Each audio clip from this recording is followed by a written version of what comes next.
In continuing Alexander's conquest series by kings and generals, we are now at the Battle of the Persian Gate.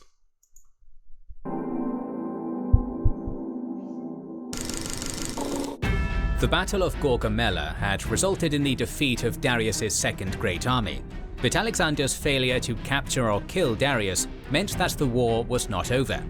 The entirety of Persia's eastern provinces had been left relatively untouched by the war, and Darius would be able to gather enough money and manpower to raise a third army and challenge Alexander again.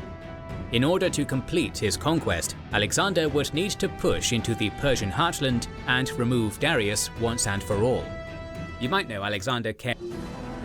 Following his defeat at Gaugamela, Darius withdrew to Media, effectively abandoning two of Persia's greatest cities, Babylon and Susa, as he knew that the eastern provinces could sustain the war effort.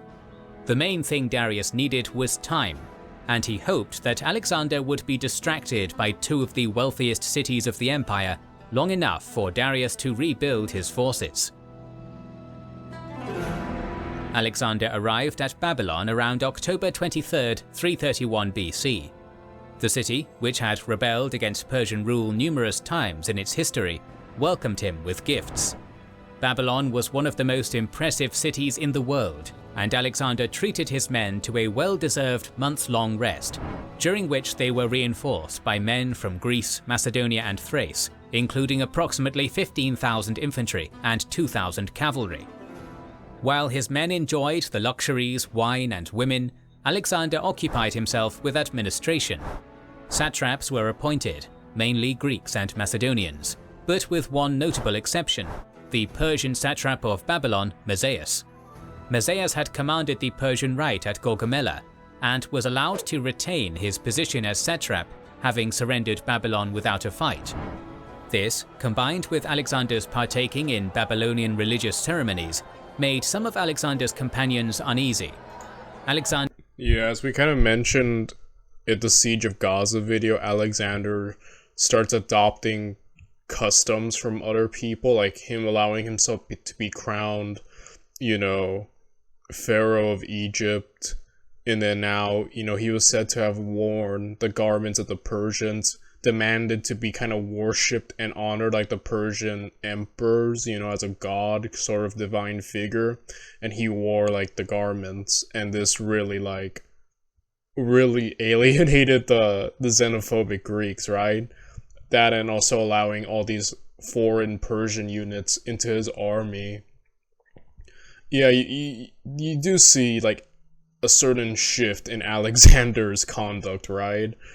In regards to things and how he carries himself, especially with the rest of the Greeks, which is just an interesting development on its own. I definitely think Alexander became more unhinged the older he got, and near the end he was like an alcoholic, like he was known for getting really drunk, very out there. I do think, to a degree, like from what I've read, Alexander's more unhinged nature later in life. I do think he definitely had some issues mentally, that there was something wrong. I'm not sure if it's all the wars, the battles, the injuries were taking their toll, but he definitely was changing. I'm not sure for the better near the end, but then again, we don't know because he never got the chance to fully live, what else he would have done. But yeah, there is a certain weird mania to Alexander near the end. His relentlessness to stop, his unwillingness to stop for the most part. Like, I think he was definitely possessed by some sort of mania, I think. Very interesting, I think, a guy. Alexander had professed to be invading Persia as revenge for the Persian attacks on the Greeks. Appointing Persians and taking part in Eastern rites seemed to fly in the face of that agenda. This attempt to blend Eastern and Hellenic cultures would prove to be a consistent theme in Alexander's life from this point onwards. From Babylon, Alexander marched the 200 miles to Susa in 20 days. Following Gaugamela, he had already sent men ahead to secure the city's surrender. and once again the city was taken without a fight. Alexander also finding almost approximating such a value in today's currency is difficult, but such a haul would be worth somewhere in the region of $30 to $7 billion. Holy crap. 50,000 talents worth of gold and silver.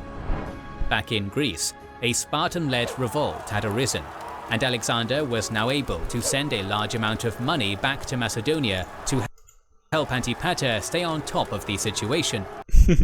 Among the riches of the city, Alexander also found the statues of the Athenian Tyrannicetes, Harmodius, and Aristogiston, whatever, so which had been taken from Athens when the Persians had sacked the city in 4080 BC. Alexander had these returned, a symbolic act that supported the idea of the campaign was one of revenge.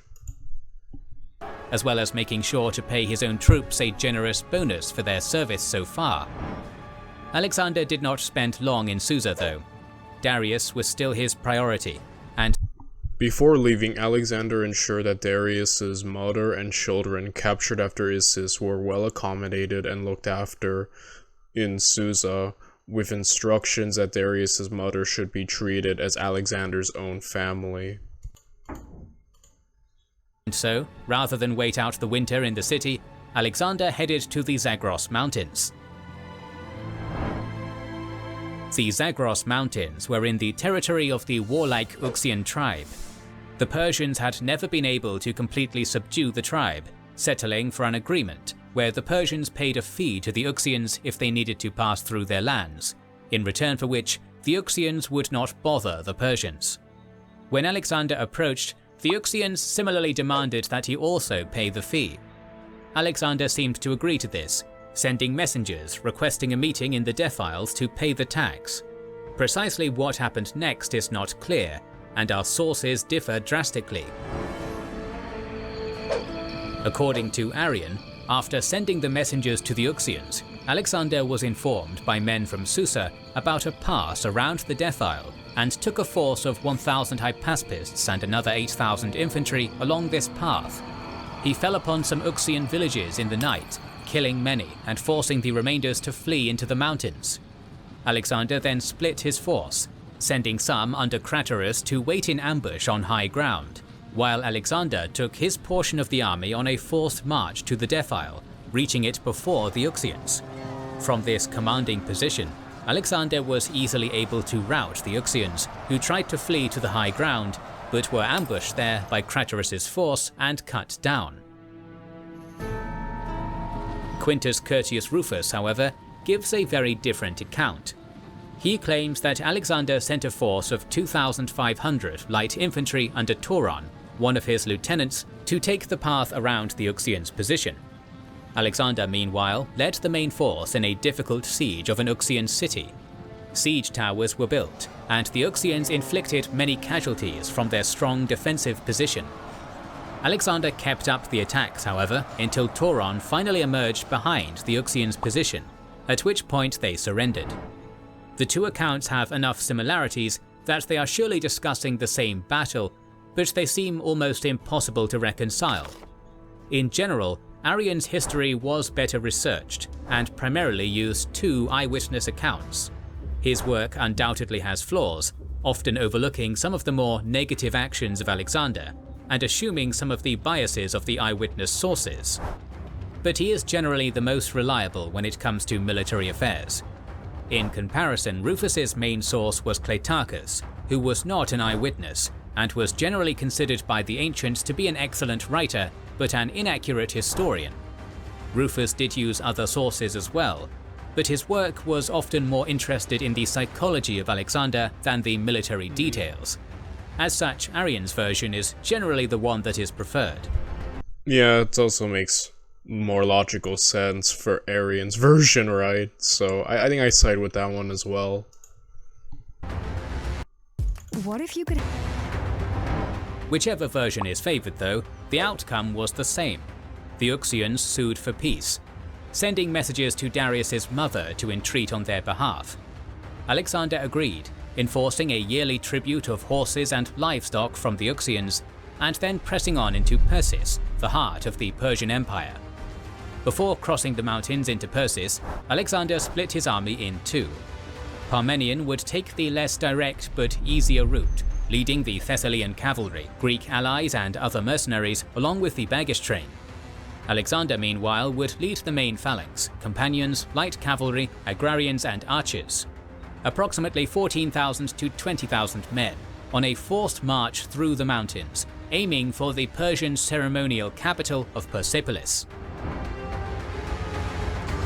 Unbeknownst to Alexander, a Persian force under the command of Ariobarzanes, a veteran of Gaugamela, had built a makeshift wall across the narrow pass through the mountains, known as the Persian Gate, and was waiting for him.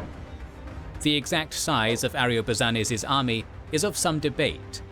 Ancient sources give Ariobarzanes' numbers as being between 25 and 40,000 infantry with a few hundred cavalry, while some modern writers give a number as low as 700 total. The number of 40,000 is likely exaggerated, as was often the case with Greek sources giving Persian numbers, but the number of 700 is almost certainly too low.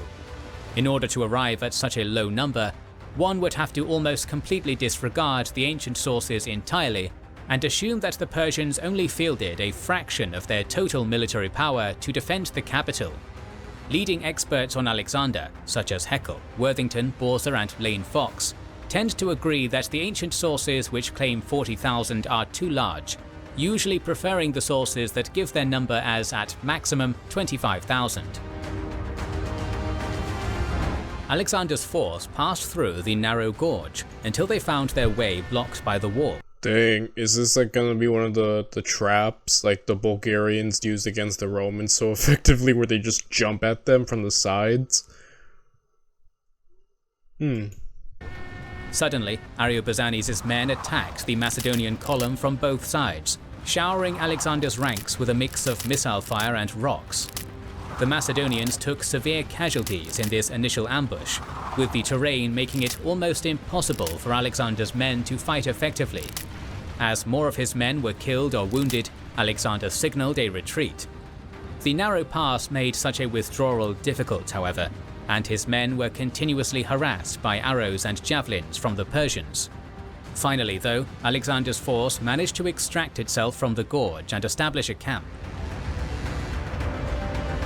While encamped, Alexander had any Persian prisoners that had recently been taken brought to him, and questioned about any other routes around the Persian position. One of these prisoners had been a shepherd in the area. This account is suspiciously similar to the Battle of Thermopylae and Ephialtes. As a result, some modern historians have suggested that Alexander simply found the route himself. And that was a pretty cool ambush. Obviously, heavy casualties is a thing, you know, a big deal, though they failed to completely break Alexander, but that still is interesting to watch Alexander having to retreat, you know, like getting one-upped for a second there is, yeah, just not something I'm used to seeing, you know, from Alexander. And in return for a hefty reward, agreed to show Alexander a path around Ariobarzanes' defences. Taking the majority of the army with him, Alexander made for this path, leaving Craterus with approximately 3,000 infantry and 500 cavalry and archers in the camp, and with orders to light extra fires at night to make it appear as if the entire army was still there. Alexander's force departed in the night. It was still midwinter, and the mountain cold and rough terrain made it a particularly difficult journey. Partway through, Alexander came to a split in the mountain path. One of these led more directly to Ariobarzanes' position. The other circled even further behind, leading to the Persian camp. Alexander ordered Philotas and 3,000 men to take the first, while he led the remaining force along the second path around the Persian camp. After a day and 2 nights of grueling marching, Alexander's men were finally in position. After resting his men, Alexander began the attack, falling upon the Persian camp and blasting trumpets as he did so. At this signal, the forces of Craterus and Philotas also attacked the Persians, who now found themselves attacked on 3 sides. Ariobarzanes' men fought back bravely and desperately, despite being almost completely surrounded. It soon became clear, however, that the battle was lost, and Ariobarzanes, along with 40 cavalry, were able to cut their way out of the encirclement and escape. The rest of the Persian force was cut down to a man. It is not exactly clear how long Ariobarzanes and his men had been able to delay Alexander, but some modern sources suggest it had been almost a month. The amount of casualties the Macedonians took is also not given in the sources, though it seems clear that they were significant. Though Ariobarzanes had fought bravely, his fate is not clear. Arrian says he simply escaped into the hills, while Rufus says he fled to Persepolis but found the gates barred to him and was eventually killed by Alexander's men. Despite the losses and delay, however, Alexander had once again managed to salvage victory, and the route to Persepolis now lay open to him. The governor of Persepolis sent messages to Alexander, and with Ariobarzanes' force having been destroyed, offered to turn the city over to Alexander, an offer he gladly accepted. En route to the city, a number of sources mention that Alexander's army came across a group of Greeks on the road, usually given as numbering 800, all of whom were old and mutilated. They had all apparently been skilled craftsmen, captured by the Persians and mutilated in order to prevent them from escaping. Moved to pity at the sight of them, Alexander made sure to award land, riches and grain to all of them, ensuring that they would live out their remaining days in luxury. How true or not this story is hard to say. Alexander certainly was known as a generous man who often gave lavish gifts. However, given the later actions of Alexander and his army in Persepolis, it may be that these mutilated Greeks were an invention of pro-Alexander sources to justify the subsequent events. Upon entering Persepolis, sometime in January of 330 BC, Alexander claimed the massive Persian treasury of 120,000 talents, sending the majority back to Susa. Persepolis was one of the richest and most brilliant cities in the world at the time, and many of Alexander's men took to looting the city. Whether this was on Alexander's orders and the extent of the looting is debated. Arrian is silent on the issue, but Diodorus and Rufus paint a grim picture. According to them, looting was ordered by Alexander specifically, and the Macedonians proceeded to kill many civilians, with some Persians preferring to kill themselves instead. The Macedonians spent an entire day looting houses and palaces, and even fought and killed one another in order to get the most and best riches.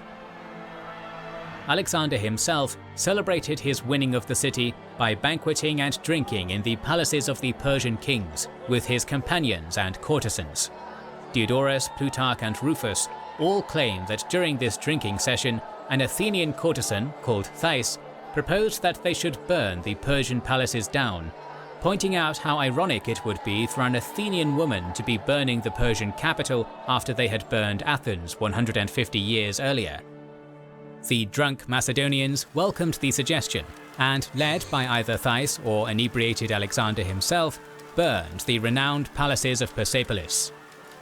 A slightly different account is given by Arrian, who does not mention Thais or Alexander being drunk, instead saying that Alexander burnt the palaces as a calculated act of revenge for the burning of Athens. It is possible that Thais was simply being used as a scapegoat to try and exonerate Alexander, whose destruction of Thebes had already shown that he certainly had the capacity to destroy great cities to make a political statement.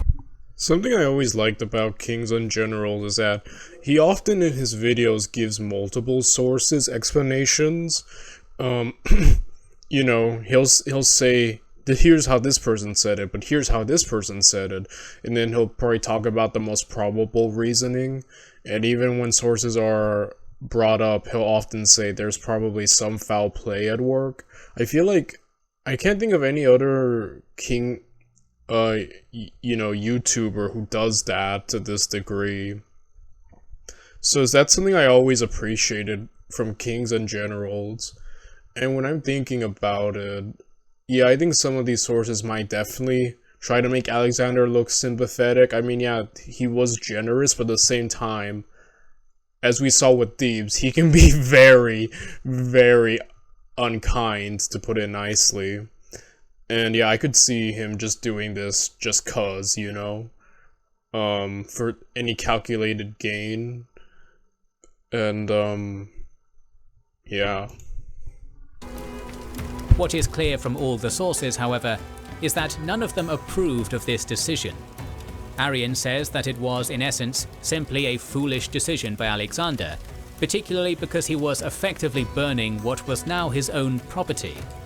Plutarch includes a hasty apologia that Alexander regretted this decision and ordered the fires to be put out. Diodorus says that it was done by Alexander in a drunken madness. Rufus's account is perhaps the most poignant. Such was the end of the capital of the entire Orient, from which so many nations once sought jurisdiction, the birthplace of so many kings, once the special terror of Greece, and not even in the long age which followed its destruction did it rise again. Rufus was exaggerating somewhat. Much of the city remained standing, the fire being concentrated on the palaces and surrounding buildings. But it nonetheless gives us an insight into how ancient authors viewed the episode. Alexander spent approximately 4 months in and around Persepolis, at some point during this time making a 30-day excursion to Pasargadae, the old Persian capital. Sometime around May, the Macedonian king continued his pursuit of Darius, heading into Media. Darius, who had been in Ecbatana, heard of Alexander's movements. Though Darius had been planning to amass a third great army to fight Alexander, he had thus far been unsuccessful, and so with a few thousand men he fled Ecbatana, hoping to retreat further into the eastern provinces of the empire. Alexander in turn sent Parmenion and the slow-moving baggage train, loaded with money, to seize the now abandoned Ecbatana, while he led approximately 20,000 men in pursuit of Darius. His plan initially was to catch Darius before he could pass through the Caspian Gates, the passes in the Alborz Mountains that led from Media to Parthia and Hyrcania. Alexander led his men on a grueling 10-day forced march through the difficult terrain, enduring their dehydration and suffering alongside them. Despite their efforts though, upon reaching the gates, they discovered that Darius had already passed through them. Alexander allowed his men a few days of rest, before pushing on again through the gates towards Parthia. The speed of Alexander's march was having an effect, though.